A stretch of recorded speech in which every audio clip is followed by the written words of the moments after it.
Welcome to Motivated to Lead podcast, helping you become a better leader. I'm your host, Mark Klingsheim. Hi everyone, Mark Klingsheim with SEMA Partners, and we're happy to have you with us for our podcast again this week. This week we're going to be talking with Byron Loflin. We have a two-part conversation that we'll be sharing the second part next week. And Byron is the founder and CEO of the Center for Board Excellence. He's a sought-after expert on board governance, and he has a great background as a CEO, as a director in a number of organizations. He's worked with nonprofits as well as Fortune 100 companies. He has worked internationally, and very interesting background, and looking forward to our conversation for the next 2 weeks with Byron Loflin. Byron, can you first off give us just a little bit of your background and kind of an overview of your career? Sure, happy to do that. I started in politics. I worked in the congressional cycle of 83, 84 out of college, back when for the National Republican Congressional Committee for 2 years. I was really just looking for a job, and my congressman in Michigan happened to be a Republican. And back then, unlike today, there was great camaraderie between Republicans and Democrats, because I ended up doing some work with actually Tip O'Neill and his crowd a bit back then. So my first indoctrination into leadership at that kind of level was working on consensus and working together and advancing the greater good. After that, I got involved in a leadership institute in DC that helped promote internships internationally, that would place interns in places like offices on Capitol Hill and embassies. I did that for 5 years, and that was very rewarding as a young person. I did that in my mid-20s to build relationships with people from around the world that were coming to learn, and some of them from less developed countries, really coming to learn about our system of government and business. And then I spent 25 years in finance and in business, and ultimately ending that part of my career as the CEO of an investment and development and home building company that was sold in 2007 with no magic prior to the financial crisis, and no magic, no crystal balls there. And then so I had a year, almost 2 years to kind of think about what I wanted to do next, but I knew it was in the area of leadership. And I had a hunch that it was in the area of working with boards at the higher level, because I had gone back to Harvard Business School to their 3-year executive program to learn more about leadership and leadership strategy. And that started the ball rolling in 2002. That led to me starting this company in 2010. Great. So your interest in leadership, you've seen it in different sectors on the government side as well as in business. But tell me a little bit more about kind of your motivation for starting the Center for Board Excellence. Well, I believe that leaders, and I subscribe to the notion that leaders really want to move on an ongoing basis from good to great. And that's a dynamic, ongoing function. And I don't believe that any of us ever arrive at sort of that pinnacle, as Jim Collins calls it, the level 5 leadership, that is in a sense at an end of our leadership experience. It's more an ongoing dynamic. And in seeing that and learning about great leaders that had developed both within companies and other places, but I'm going to focus today entirely on companies, because that's where our focus and our energy is largely given to organizations that want to improve their board and the relationship between the board and management. And so I saw that there was a missing piece. A professor friend of mine at Harvard, Jay Lorsch, had indicated that really boards were underperforming in the in the thousands, 2000 through 2010. And when you see something that's underperforming, it also means there's an opportunity of some sort. Sure. And so I thought maybe there's an opportunity for a business here and to be able to, in a sense, double down on my desire to see great leadership advanced and to be a part of assessing how do we determine what board effectiveness is and how do we better delineate and define this notion of board effectiveness. It's a phrase that's used often, and particularly the word effectiveness, but it wasn't well defined before, and even governance was less defined. This is something that's happened in the last 4 or 5 years to a much greater degree. And so that really was the catalyst to get the Center for Board Excellence going. And what we found, I'll just fast forward for you and your listeners, that it is something that is highly desirable by many board members and board leaders, and it was a missing link in our global society of business and board leaders. So talk to me a little bit about the effectiveness side. I think there's probably, and you probably run into that, there's probably a lot of viewpoints around that, but kind of as an organization working with boards and CEOs, how would you define kind of on a high level what an effective board looks like? I look at it both for the group and for the individual. What we focus in on are 5 key attributes: the intellectual, the emotional, the spiritual, the innovative, and the relational.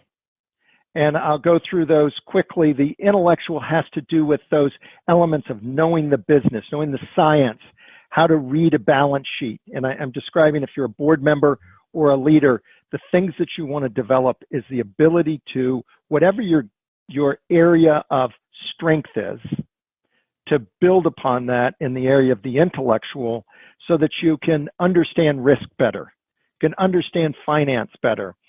How does your product differentiate itself in the marketplace? What difference does it make to the end users, whoever that is, to the stakeholders, and ultimately to your shareholders also? They're a key part of the stakeholder group. If I use the word stakeholder, I don't want anyone out there to think I'm negating at all the shareholder and return on investment, because I strongly believe in a capitalism for more people than for less. I'm not going to mitigate the need for expanded capitalism. We just need to do it in a more effective way. And therefore, the other areas that are key, the emotional has to do with how we present ourselves and how we read others. What is our self-awareness level when we go into a given situation? If you're in sales, if you're working in an office environment where you're interacting with others, how are you coming across to the other people? And there's great resources out there like Strength Finders and DISC and Myers-Briggs and all these kinds of things that I think are terrific, frankly. And we study those here in our psychometrics at CBE. And then the spiritual, I want to emphasize to people, regardless of your religious viewpoint, we all believe in something. I loved a concert I went to years ago. Bob Dylan, before he would light up a song, before he lit up the song, he said, if you don't stand for something, you'll fall for anything. And I think that if you don't believe in something, then you've got confusion in your life. So, but it really comes down to, what are the core values of your company? And what does your company represent in the marketplace? And then we're all in the innovation business today, in one way or another. Here we are at CBE. We are a technology company first and foremost. What we introduced in 2010 was a technology by which people could use to assess the quality of their board effectiveness and their relationship with management.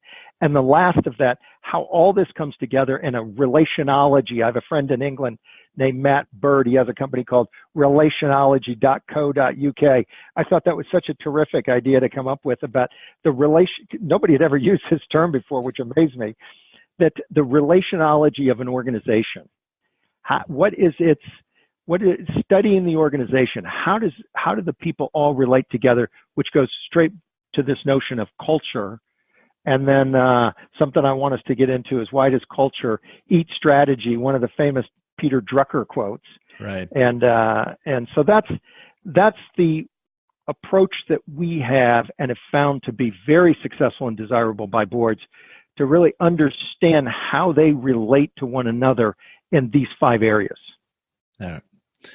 So let's jump into that the topic that you raised regarding that culture each strategy. Tell me a little bit about your thoughts around that as you've worked with companies.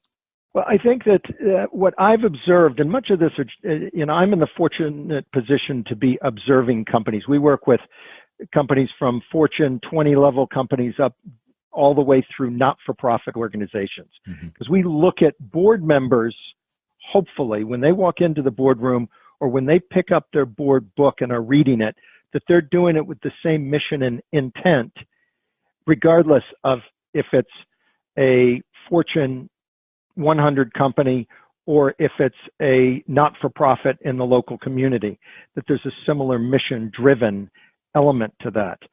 And so within that, you have a tone within a company or a culture. And it's kind of like the air we breathe. And if that air is toxic, it really doesn't matter how good your strategy is, it will eventually destroy the organization. If we look at what Uber did, Uber saw the potential for a toxic culture forming, and they corrected it very quickly. And now apparently there's an improving culture. We all get off our rails a little bit here or there, and they were losing their way a bit, but it's good to see companies correct their behavior and move forward. So in another current one, we would all hope, I hope that Elon Musk is a huge winner. But if he were listening to this podcast, I'd say, Elon, please get with your board if you're not already, and talk with them and ask them questions about mentorship and how you can be the most effective and win for all of us in civilization. I mean, the guy's brilliant and doing hopefully great things, but he does some things that he did some things there for a while that are questioned. Fortunately, I haven't heard as much from that.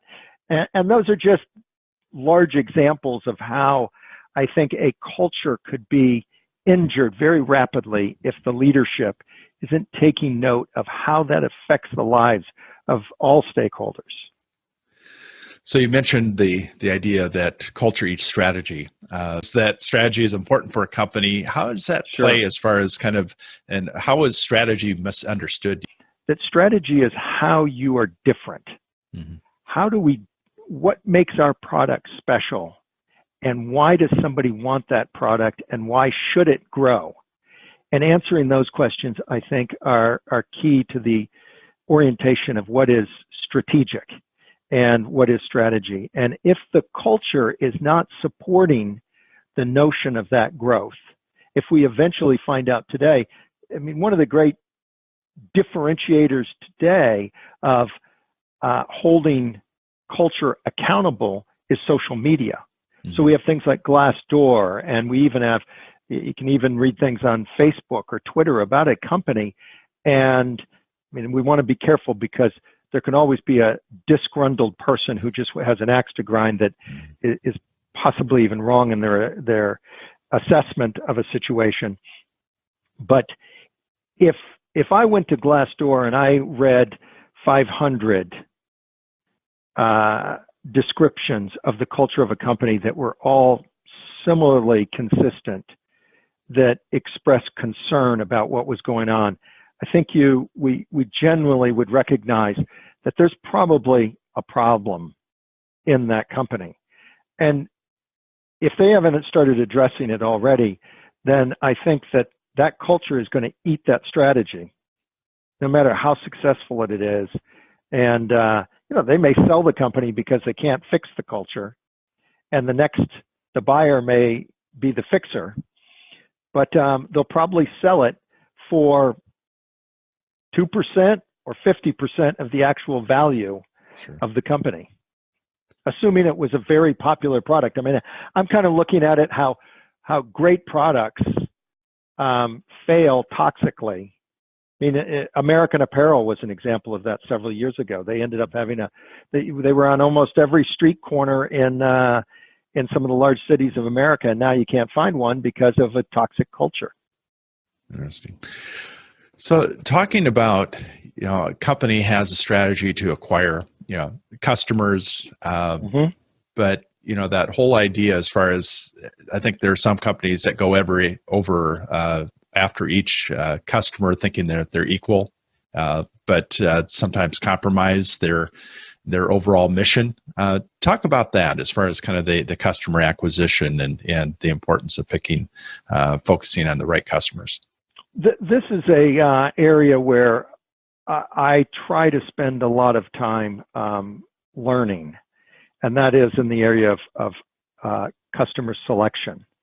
Because naturally in our business, if somebody came to us and wanted us to help them fix some element of their board, we would want to partner with them and help in that area.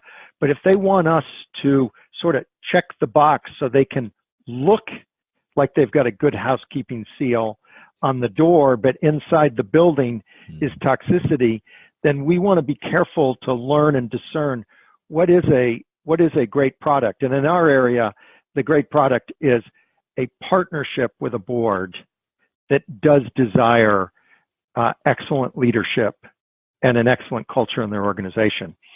So customer selection, I think, though, in any business is key. And I would, even down through a not-for-profit organization, I would suggest you want to be careful who you select as a customer and who you desire as a donor, because there could be unintended consequences come along with that customer. And so I think the customer selection process is one that should be thought through a series of questions at the leadership level. Who are we really trying to serve? How do we do it most effectively? And are there unintended consequences that we could encounter through a customer relationship that would be undesirable for the long-term benefit of the organization? That's an interesting point. I think everybody looks at, especially in the nonprofit world, you get a donor and you want all the donors you can get. But I think you're right. You can definitely compromise your values depending on who that major donor is. So talk to me about some advice that you would give to, there's some new executives, leaders that are maybe in their first CEO role. They've not been in that position to work with a board. What advice would you give a new executive? So in going back through the 5 items I listed before, it's initiate a relationship with the board chair or some sort of lead position on the board. If it's a small private company, the CEO and chair could quite likely be the same person. But think of the board as a partner and even as a peer mentor type relationship. I would hope that a board in a private environment would have that kind of trusted advisor. And are you willing to really hear what they have to say about the accountability structure of the organization? Because as a CEO demonstrates their ability to be accountable, the organization is going to sense some of this culturally down through the organization and have a similar approach to accountability. I think that to use the term, interestingly, that could be toxic in a positive manner, or it could be viral, is the better term that we use today. In a viral manner, the notion of being accountable for excellence in an organization is set as a tone from the top. So if somehow, without inappropriately disclosing too much, because there's decorum and there's a balance of how much we disclose in all we do in our relationships with others, that the relationship between the CEO and sometimes between a few members of the management team and the board is key for all the stakeholders to have a sense they're doing their job well.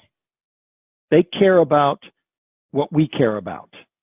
And hopefully that's great product, profitability, success, and a great stakeholder customer relationship.